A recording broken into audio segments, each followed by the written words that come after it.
Hey everyone, and welcome back to this insight session from OpenUp at the workplace. My name is Lizzy McCormick, and I'm a psychologist here at OpenUp. Today, let's talk about something that's been on everybody's mind since the pandemic hit in 2020: maintaining work-life balance. Back then, the shift to remote work brought up new opportunities, challenging traditional work structures. But what does work-life balance mean? Why is it so important? And what can companies do to ensure it? According to the Cambridge Dictionary, work-life balance is simply the amount of time you spend doing your job compared with the amount of time you spend with your family and doing things you enjoy. It sounds quite simple, but there's more to it. Maura Thomas, one of the best-known authors for work-life balance, explains that work-life balance is often confused with convenience, like being able to walk the dog while working from home, or confused with the option to spend time equally on everything. For example, spending as much time with your family as you spend working. However, these misconceptions neglect the fact that mental space effort matters just as much as physical presence when discussing work-life balance. That means that if you're still checking your emails when you're walking the dog or answering messages during family dinner, then it might not be proper work-life balance, but rather work-life integration. In essence, work-life balance is about finding harmony, not only in how much time and where you work, but also in how much mental energy you invest in work compared to your relaxation time. But why does this matter to employers? Today's employees have many responsibilities aside from work: families, finances, household, and so on. Each of these responsibilities takes time and attention, rightfully so. However, they can also increase the stress levels individually.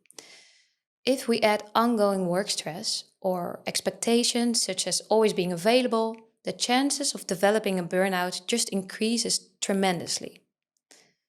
Taking time to fully step out of work helps us focus on activities that improve our mental and physical well-being. And these in turn open doors to creativity and optimal brain functioning, which leads to fresher ideas, more productivity, and higher engagement within the organization. Encouraging work-life balance also fosters a sense of freedom and autonomy among employees. This can boost their self-esteem, self-development, but also amplify the feeling of safety at ease in the work environment, benefiting the organization as a whole. So how can companies support their employees in achieving this balance? It begins with setting a culture that values well-being. Encourage managers to lead by example, demonstrating the importance of work-life balance in their own life. On a policy level, establish clear policies around work hours and communication boundaries. This can provide employees with the structure they need to manage their time effectively.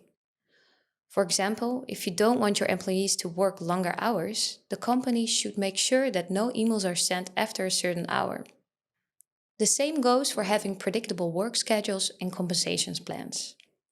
If employees have stability regarding these two items, they can better plan ahead, organize their personal schedules and finances, which would significantly reduce stress and worries in additional fields. And last but not least, ensure two-way communication.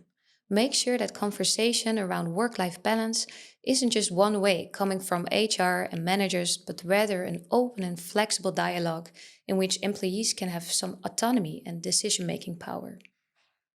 I've included a link in the episode description with additional tips on balancing well-being and productivity if you're interested in learning a little bit more. But for now, I hope that this episode has given you some inspiration on the topic of work-life balance. And who knows, maybe even inspired you to reflect about your own situation. Remember, achieving work-life balance is a journey, not a destination. As employers, you can provide the necessary support and resources, but ultimately, it's up to the individuals to find what works for them. There's not a one-size-fits-all, so be flexible and curious about your employees' needs.